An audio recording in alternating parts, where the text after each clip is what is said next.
friends, here in this class we are to discuss about the other two laws which were not discussed in the last class. Friends, you certainly do remember that in the last class we discussed about the law of readiness in details, and at the same time I help you understand the importance of law of readiness in the classroom situation. And what is law of readiness? Means law of readiness or law of preparedness. And according to this law, when a conduction unit means a learner is ready to learn, his or her learning becomes, very much successful. When a conduction unit is not ready to learn, means a learner is not ready to learn, forced to learn is meaningless. And when a learner is ready to learn, but there is no proper situation of learning, annoyance is or boredomness is created in the mindset of the learner, and the learner fails to learn so much well whatever is being taught to him or taught to the whole group of learners. And today we are to discuss about the other two laws, particularly the law of exercise and the law of effect. Well, friends, let us come back to the law of exercise first, and then by discussing about the law of effect, there will be the complete declaration of the completion of this total unit. Friends, when we see the law of exercise, we see, first of all, we are to understand the very meaning of the term exercise or practice. The term exercise has been originated from the Latin term exercitum, means exercitum, Latin term exercitum. Exercise very simply means activity requires physical effort carried out for the sake of health and fitness. It means basically practice in simple term, in simple semantic explanation or linguistic explanation. Let us go back to the next slide. This law states that, means the law of exercise states that when a modifiable connection is made between a situation and a response, that connection's strength is, other things being equal, increased. When a modifiable connection is not made between a situation and a response during a length of time, that connection's strength is decreased. This is the explanation which is being provided by Edward Lee Thorndike for helping us to understand the basic concept concerning to the law of exercise. According to this law, it is necessary to repeat a thing or a learning situation for a number of times in order to learn it perfectly by the learners. Friends, for the law of exercise or the law of exercise explains that learning depends on practice. Practice makes man perfect, but there is a but. It depends on consequence or result of the situation on which the learner basically increase the volume of practice. If during the time of practicing boredomness or annoyance is created in the psychic order or physiology of the learner, learning never become much successful.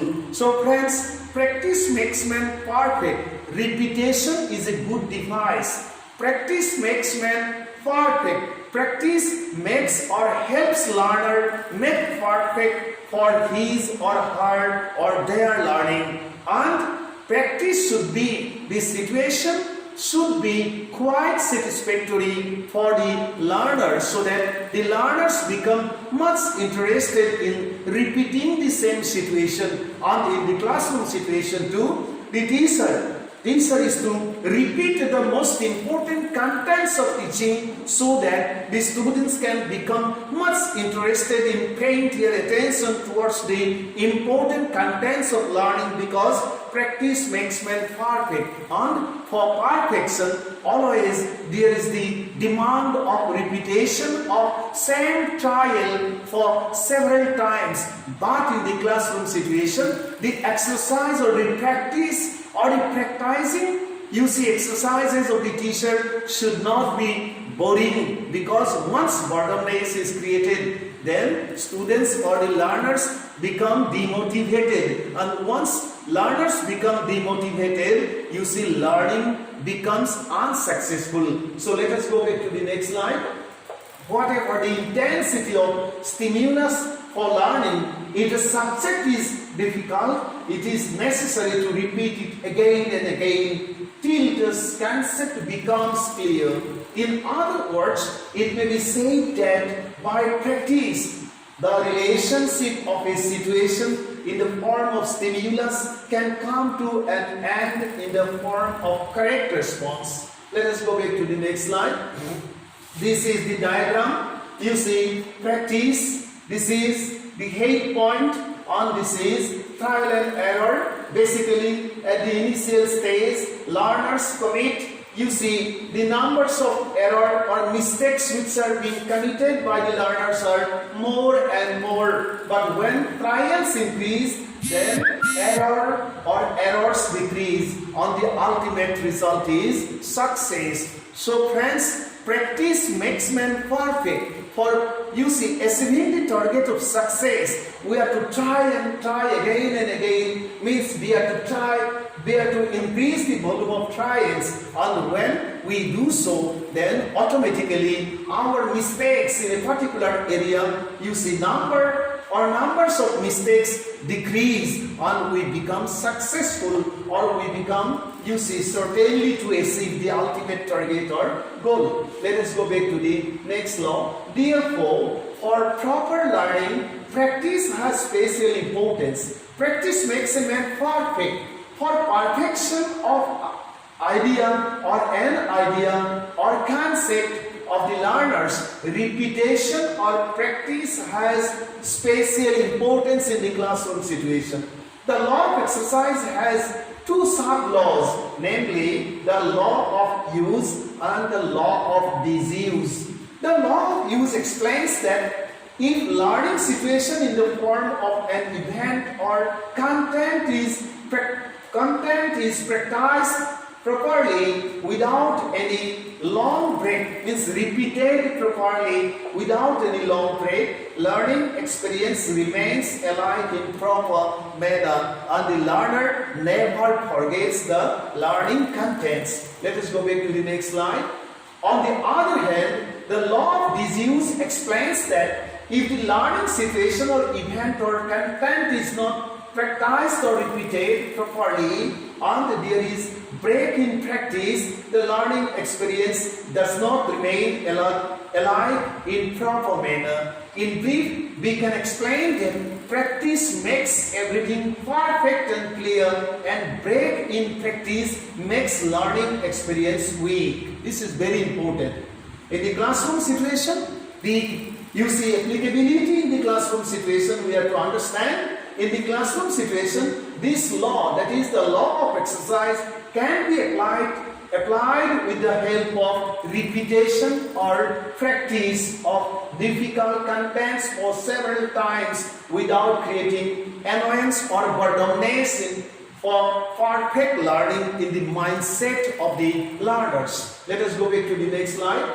The term effect has been, you see, now we have to discuss about the third law. Means we have discussed about law of, you see, readiness, law of, you see, exercise, and this is the third law about which we have to discuss, law of effect. Now let us discuss. And for understanding or explaining the law of effect, we have to understand the meaning of the term so much well, that is the term effect. The term effect has been originated from the Latin term effectus.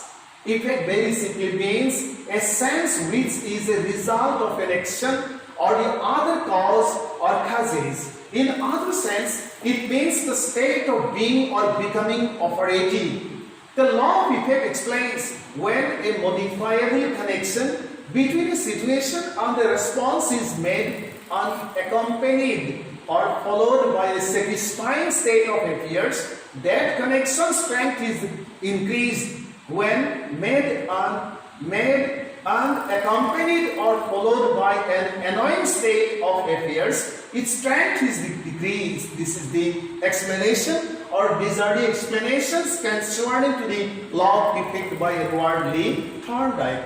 Modifiable relation here means a relation that is changeable by learning. The law of effect is also known as the law of reward and punishment. You see, let us go back to the next slide. This is the, box. This is the laboratory experiment. This is the box on which Edward Lee Thorndike made experimentation on. By doing so, law of the trial and error method of learning, and here practice makes man perfect as per the law of exercise, and law of effect. Learning basically depends on the effect of the practicing situation or situation which is being repeated by the learner. If the effect of the learning situation is very satisfactory, the learner becomes much interested for repeating his or trials, and when the learner repeats the trial, then automatically the learners become so much able to reduce the number of errors, and ultimately the learner becomes able to find out the ultimate or reach the ultimate goal, or to achieve the ultimate goal. By studying this very important box, and by analyzing the example, you will certainly become able to understand the concept of the trial and error method under the law of effect, as well as law of readiness, and law of exercise. Let us see the next slide. According to this law of learning, means the law of effect, learning depends on mental feeling of the learners. So friends, feeling has special importance in the process of learning. If the feeling of learning experience of any event or situation is satisfactory, the learners repeat the situation and learn more perfectly. Again, law of exercise, because practice or repetition plays very important role in the process of learning. And repetition, coming back to the law of effect, basically depends on the satisfying psychological and physiological effect of the learning situation. If the experience of any event or situation is annoying, boring, the learners do not like to repeat the event or the situation and become very weak in such learning. Means once satisfaction is destroyed, learning motivation is totally destroyed, and the students or the learners become demotivated, and when demotivation results, learning also becomes much weaker. In the classroom situation, how this law of effect may be applied?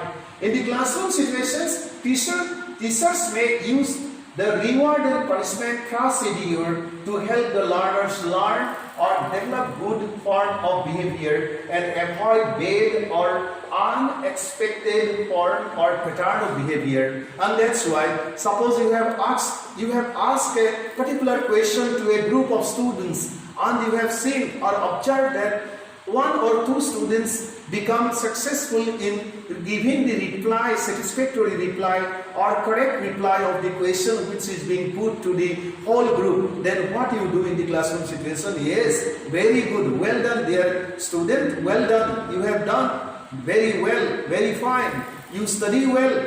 All these words are rewarding words, and these words help the students become much motivated towards learning situation. And reward and punishment, not only this, and when a student particularly creates disturbance in the classroom situation, then you say, you please stand up, why you are talking like this? Because this is a specific way of punishing the students by following such method. On doing so, you can help your students you see, to avoid such unexpected behavior in learning situation. So friends, reward and punishment may be given or may be followed as one of the most important device or skill for helping students become much motivated towards the learning situation, towards the classroom situation, and these may be applied, these may be followed or applied as the means of applying the law of effect in the classroom situation. Let us go back to the next slide.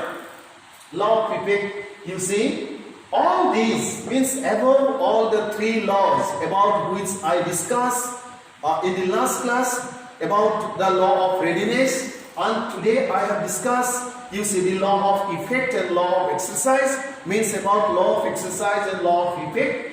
About these, above all the following three major laws, that is the law of readiness, law of exercise and the law of effect, Thorndike has mentioned about 5 secondary laws of learning, which may be mentioned as the given below. Number 1, these are the secondary laws. The primary laws are law of readiness, law of exercise and the law of effect. And above all these 3 primary laws, Edward Lee Thorndike, the formulator of the theory of connectionism or the developer of the connectionist theory of learning and the forwarder of the trial and error method and the developer of the laws of 3 laws of learning, primary laws of learning, that is the law of readiness, law of exercise and the law of effect. Lee Thorndike forwarded 5 additional or secondary laws. These are law of multiple response, law of attitude, set or disposition, law of partial activity, law of assimilation and the law of associated shifting. So friends, these laws have also special importance in the classroom situation as well as in our daily life situations for solving varied problems by following the method, by following the theory of connectionism or the connectionist theory of learning, as well as by following the trial and error method, as well as by following the 3 primary laws, that is the law of readiness, law of effect, law of exercise and the law of effect, and